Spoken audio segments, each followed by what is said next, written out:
Hey everyone, and welcome back to the Nerdy Multiverse and yet another breakdown. Today, we will be breaking down and giving our initial thoughts on the 4th episode of the 3rd season of House of the Dragon. Of course, House of the Dragon being a prequel series to Game of Thrones that takes place during a time known as the Dance of the Dragons from the books. This breakdown and all of the other ones as well will contain spoilers from the source material, so this is your spoiler warning now, you have been warned. Anyways, the title for episode 4 of the 3rd season being Tumbleton. Now, before we get started with the actual episode, there are two sides to this war, Team Green and Team Black. If you wish to choose your side and represent them until the very end, feel free to check out our merch that was made just for you to pick your side in this unforgettable conflict. And remember to use code DRAGON for 25% off your order. Anyways though, this episode begins where the very title of the episode itself is, within the city of Tumbleton. As we learned from the last episode, Ormund and the Hightower host have taken over the town, and its citizens are now technically hostages, which is exactly what we see here as the Hightower soldiers begin forcefully moving into the citizens' own homes. This is somewhat similar but also different to what happens in the books, as they sent in soldiers disguised as refugees to infiltrate the town from within, which is then how they took it over. However, in the show, they seem to have just blatantly taken it over, although without any bloodshed it seems, as it is noted that Tumbleton is a town of trade and does not have any soldiers.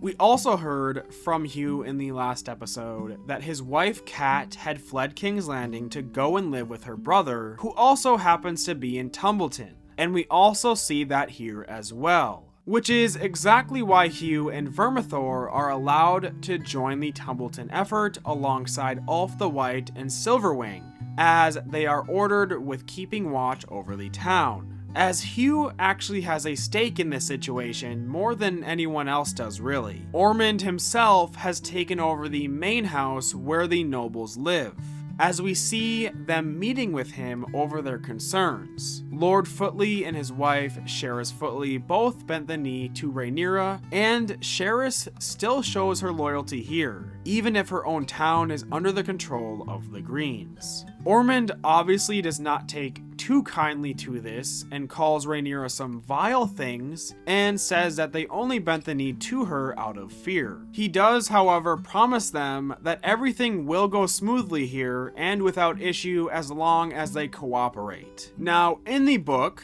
Ormund's right-hand man, Jon Roxton, takes a liking to Jacaerys Footley and actually ends up killing her husband and quote-unquote claiming Jacaerys for himself. And speaking of Jon Roxton, he arrives with a message from Borys Baratheon, as he says that he has more excuses, which is obviously referring to the fact that he has not sent any men to fight in this war yet for Team Green. And that is likely because of how Aemond still has not married one of his daughters. However, we can still expect to see Borys Baratheon and his house fight in a battle, if we go based on the books, as they do fight in the Battle of the King's Road. Ormund is also awaiting news from Harrenhal, as they need Aemond and Vhagar in order to hold the town of Tumbleton, because without him, as Jon says, their defenses will fail. Now, when Jon Roxton actually walks into the room to begin with and greets everyone, he refers to Ormund's red-headed squire as the prince. So that whole Darren is actually the ginger boy is true, which was kind of made obvious after the fake Darren reveal in the previous episode. We then cut to King's Landing as Rhaenyra meets with what she has of her small council right now, as she wonders why Ormund has taken the city of Tumbleton. She ends up saying that it is likely because he hopes that she ends up burning it down along with her own people to take it back, which would in turn cause the small folk to turn on Rhaenyra, hate her, and view her as Maegor returned. This coincides with what the Greens already label her as, being Rhaenyra the Cruel, as that was Maegor Targaryen's title as well. But it also is a small nod to the books, as she was also referred to as King Maegor with teats. Maester Orwyll suggests that they have the army of rivermen head to Tumbleton to take it back, as it is nearby King's Landing, which is where they were headed already. Rhaenyra then tells Orwyll that he may keep his position as Grand Maester and offers him a seat on her small council, which is much different from the books as he was actually locked in the dungeons at this point.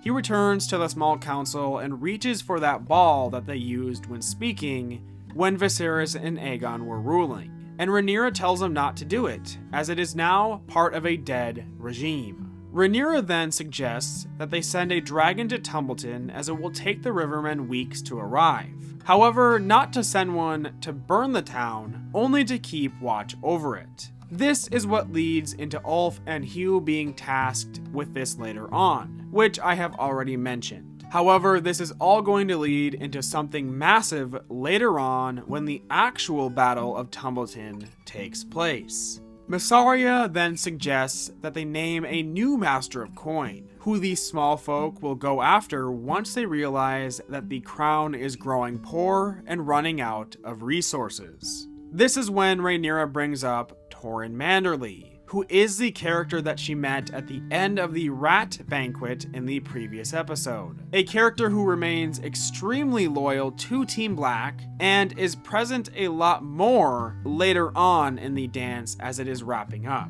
I do wonder if we will end up seeing Torrhen's brother, however, known as Medric Manderly, who is a knight. In the book, Rhaenyra actually named her old council member, Bartimos Celtigar, as Master of Coin. So this change is likely being made to make Torrhen present in the story much earlier than he is in the source material. Now, during this entire small council meeting and throughout the entire episode, we can see that Rhaenyra is joined by a new Queen's Guard member. As we know, she ordered Daemon with recruiting new members in the last episode. And this Queen's Guard specifically is that of Sir Adrian Redfort.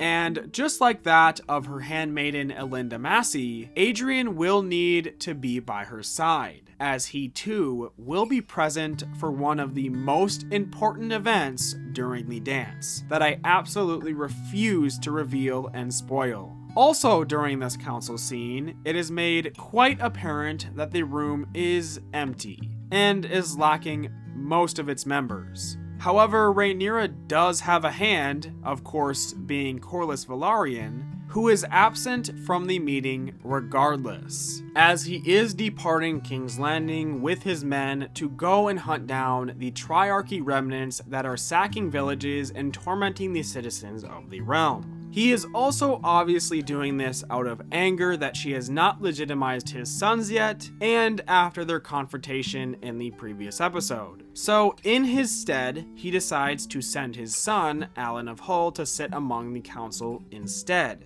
which could also help push Rhaenyra into legitimizing them. Rhaenyra says that she will task Torrhen Manderly with the coin, and then she will focus on dealing with Aemond Hightower, which is what leads into her actually going to meet with Alicent to try and gain some information on Ormund and what he is like, in which Alicent doesn't really know much as she has hardly ever met the man. But she does know that he is a man that hates the ignorant, reads the histories, writes ballads, and collects tapestries. She also notes that Gwaine has said that he is cruel, and we do see the truth behind that statement in this episode. However, this statement also just displays the difference between Gwaine and Ormund. Gawain is a true man of honor and kindness and tries to do the right thing, even if he is on the wrong side, while Ormund is one who tries to come off the same way, but is truly and secretly a cruel person.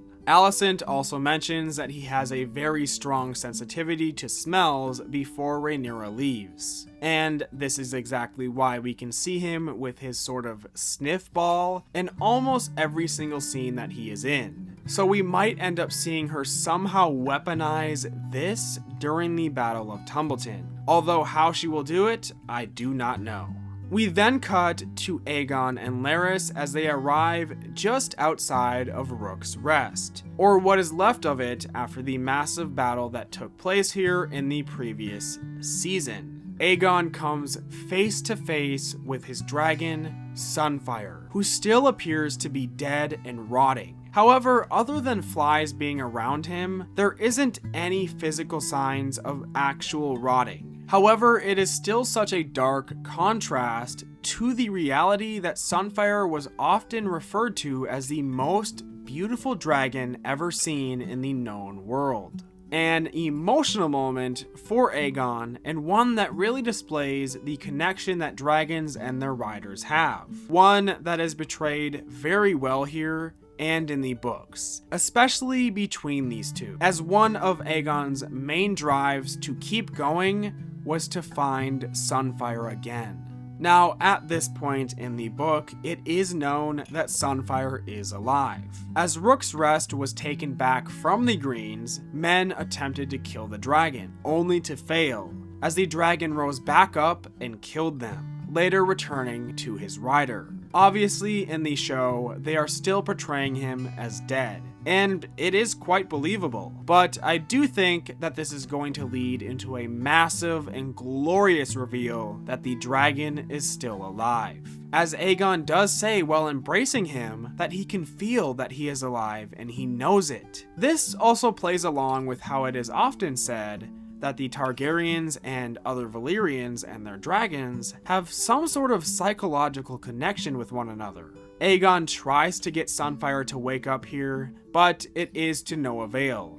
And with the people who have taken over Rook's Rest growing suspicious, him and Larys are forced to leave Sunfire behind and find shelter in the wreck of Rook's Rest. However, it is later shown that Aegon does take one of Sunfire's dragon scales for safekeeping.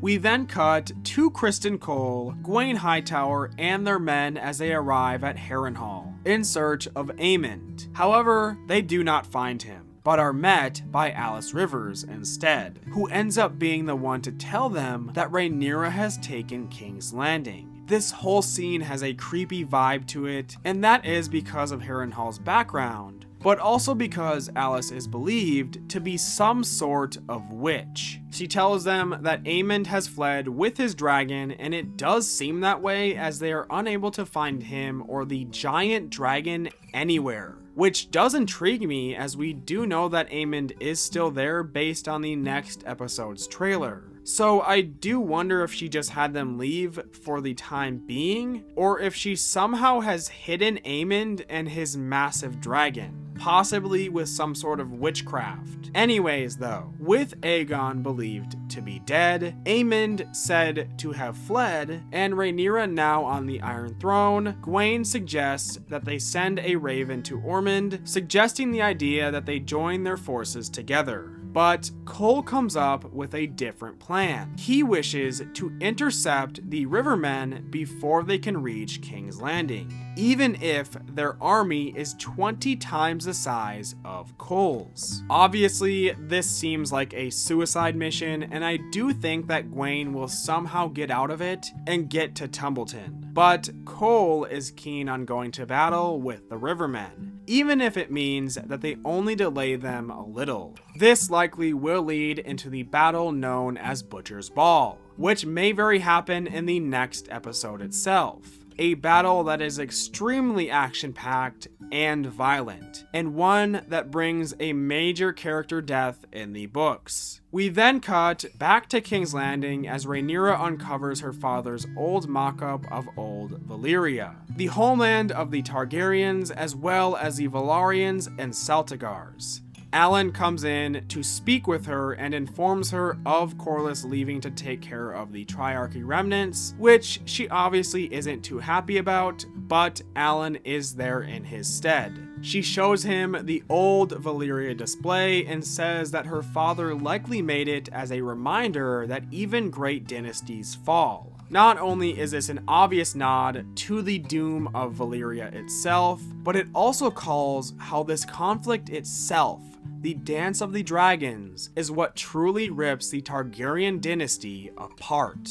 Rhaenyra also notices that the rats are even taking over the display, again foreshadowing that there is deception and betrayal growing ever closer. So Alan suggests that she just get more cats, as the rat catchers were all hung by Aegon after Blood and Cheese, of course. Heading back to Rook's Rest as we see even more of the aftermath of the battle that took place here, as Aegon comes across the remains of Meleys, Rhaenys's dragon, who was killed alongside her rider by Aemond and Vhagar during the battle. Obviously, the dragon is headless here, and that is because the Greens had the dragon's head removed and then put on display in King's Landing, which in turn also made them and the Targaryens themselves seem vulnerable. Anyways though, Aegon and Larys are seeking shelter here, but the people who have taken over demand all of their coin and force them to take up jobs to actually earn a tent among them. This leads into Aegon snapping at the guy in charge, as after all of the disgusting work that he had to do, they didn't even have food for him, nearly revealing himself as Aegon Targaryen and nearly getting himself killed as well. He ends up saving himself and Larys by kissing the guy's foot. I think that this will all lead into Aegon snapping once more, but it will end with Sunfire rising up from the dead and saving the day, while also bringing Aegon back up to be believed to be the king. We then cut back to Tumbleton, where things begin to get out of hand, as one of the Hightower soldiers ends up assaulting Hugh's wife, Cat, and then attacking her brother and his wife as well. This leads into all of them, including Sheriff Footley, calling Ormund out to inform him of what one of his own men has done. He ends up punishing the soldier, having him gelded and having his own arm broken. He also tells him that if he trespasses again, he will be hung. This goes with how he tries to play himself off as honorable and a scholar, but the truth is revealed later in the episode. Heading back to King's Landing once more as we see Ulf returning to the lower parts of the city to reunite with his old drinking buddies. While he is out in the streets, he does end up seeing the term Queen of Bastards painted onto the walls, which he does end up reporting to Rhaenyra right after trying to get favors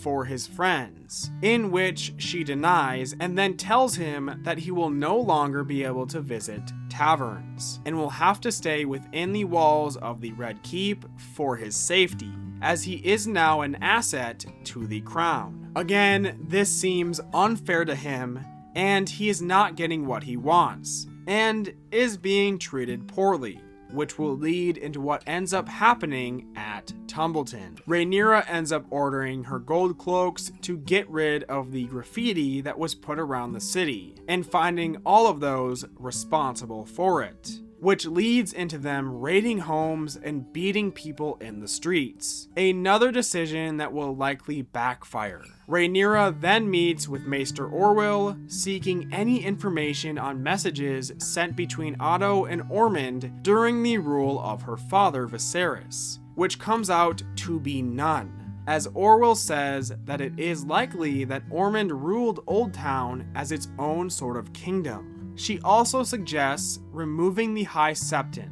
and appointing a new one, as we know that the Septon Eustace Osprey refused to anoint her in the previous episode. We then cut to the Vale as Daemon has come to meet with Jane Eyre, where we see the return of the iconic Moon Door as well as the Vale Throne, which is actually made of carved weirwood. Daemon has come to collect gold in replacement for the soldiers that Jane never sent to support Rhaenyra. She mentions the deception that went behind their agreement and how she never actually got a dragon to protect the Vale. But she does end up giving Daemon gold to send him on his way. However, as Daemon is preparing to leave and head back to King's Landing with the gold, Caraxes starts acting up and not listening to Daemon, as he ends up flying off and taking Daemon to a nearby cave. And while investigating it, Daemon is met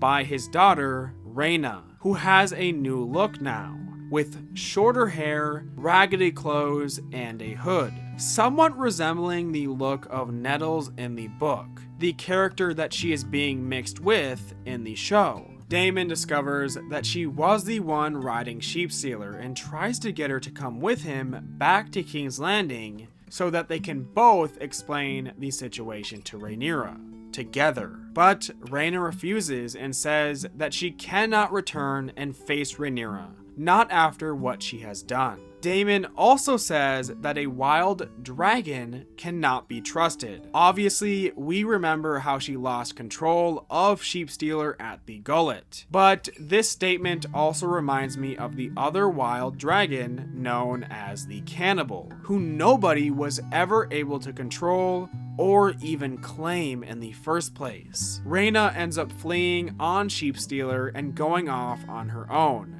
As to where is unknown. Daemon then sees a man with sheep down below and gets an idea. This is who he ends up killing and telling Rhaenyra is the rider of Sheepstealer, in order to protect his daughter, while also trying to get Rhaenyra her justice. Although she ends up not being happy about this either way, as she wanted to face the one responsible for her son's death. We briefly head back to Tumbleton as Ormund is brought a message from Harrenhal, informing him that Aemond has fled and will not be joining them at Tumbleton. This is where we start getting a real idea of what Ormund is truly like, as he absolutely loses it over this news. Cutting back to King's Landing as Rhaenyra meets with her counsel right as Daemon brings her the head of the man that I mentioned earlier. Torrhen Manderly is now sitting as the new Master of Coin, and during this meeting he does suggest a tax, which is something that Rhaenyra does have put onto the people of King's Landing in the books, and is another one of the decisions that she makes that ends up backfiring.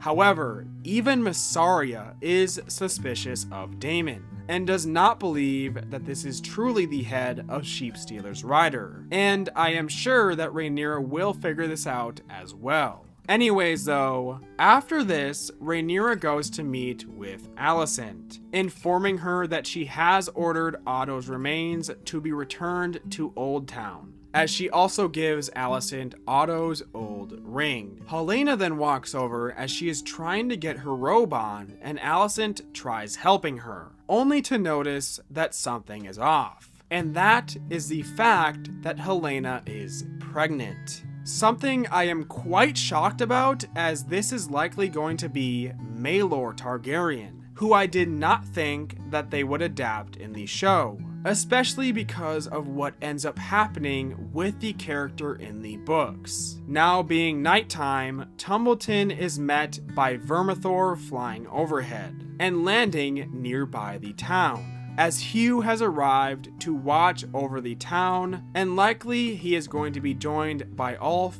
shortly. We then see Darren comforting Tessarion, as he says that they will be able to fly again soon. Again, another display of the bond between a dragon and their rider. Ormund then walks in and tells Darren that he warned him to not grow so close and gain affection for such a beast, and Tessarion immediately reacts to this angrily. This is where Ormund's true intentions and his true colors are revealed, as he says that Daemon has a taint in his blood, but at heart he is a Hightower, and he plans to put him on the throne and make him king instead. Not only going against Rhaenyra, but also going against his own two brothers. Something even Daemon is confused about and obviously does not want to take part in. Ormund also says during this that the Targaryens are a savage race that rely on the dark power of dragons to take what is not rightfully theirs. This reminds me of the dialogue that Raymond Fossaway has in The Night of the Seven Kingdoms, but also displays that Ormund has a hatred for the Targaryens himself. So, I do have a little theory that could honestly lead absolutely nowhere. But Targaryens, at least the ones that are not bastards most of the time, have the iconic silver hair. And Aegon and Aemond, Daemon's brothers, also have it, but Daemon does not. So could it be possible that Ormund forced Daemon to dye his hair to resemble more of a Hightower than a Targaryen out of pure hatred? Otherwise, it's just going to be the more simple story and likely story that Daemon took on the hair color of his mother Alicent rather than his father Viserys. But I thought that I would mention the idea regardless. Anyways though, after revealing his plan to Daemon, Ormund has Kat's brother from earlier brought into the room, and he tells Daemon to kill him, basically telling him that a king must make an example of people that bring harm to those that represent the crown. Daemon obviously does not agree with this and gets pretty emotional and notes that this man and his family were innocent. This is great characterization for Daemon, as he was often described as a more kind version of his two older brothers Aegon and Aemond. But Ormund's practical manipulation leads to Daemon still killing Kat's brother, which will likely lead into major problems with Hugh as well, and how that will all come into fruition during the Battle of Tumbleton. After Kat's brother is killed, Targaryen walks over and burns the body, as Ormund watches over it and says, "Now we begin," which is where the episode ends off.